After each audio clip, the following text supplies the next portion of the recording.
Alright, so I went ahead and took my stuff apart, and this is what I showed you earlier, and holy crap, that is definitely pretty gritty. It definitely got dry, got hot. My father-in-law was here, and he took one look at this block, and he actually said, you know, it sure looks like to me that they got the oil quite warm.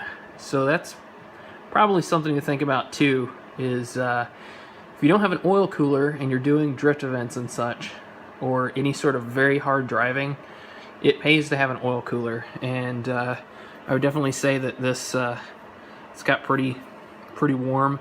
But yeah, I mean, this is pretty messed up. It will probably be able to be machined. The whole assembly itself, you know, rotates very nicely still. You can still see that these appear very decent condition. Looks like they're in good shape. There are some little pieces of dirt and stuff from just off my gloves and whatnot floating around in here. But let me go ahead and show you what's going on here. I went ahead and marked each of the individual pistons so you guys can kind of get a sense what's going on.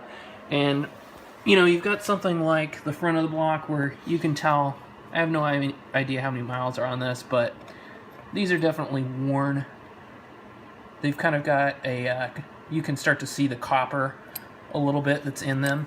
They're not necessarily coated like they would be if they were brand new.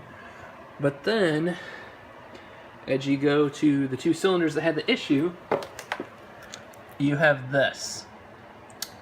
So essentially what happened was, it looks like to me, based upon the knowledge that I have, that something happened where these bearings just lost just enough oil so that one of these bearings actually slipped underneath the other bearing, and then it just destroyed everything. Now this is definitely repairable. It's something that looks like probably could be fixed. I'm definitely going to have to look into whether this can actually be taken care of. I would guess that it probably can be. But it definitely is going to have to go to a machine shop. So now you guys are pretty much caught up. This, once again, is just a spare block. Trying to build it into something, but when you go from something like this, which is very nice, something like this, which is just god-awful, that's not so good.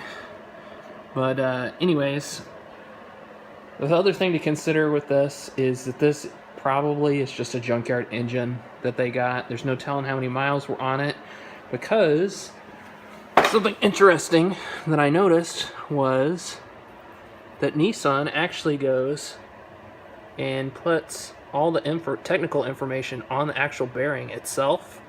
So these are just standard bearings, and most likely this engine probably was never rebuilt before. Probably just got yanked out of a junkyard car, thrown in somebody's project, and as inexpensive as the VH45s are, they probably just went racing with it. So anyways, thanks again.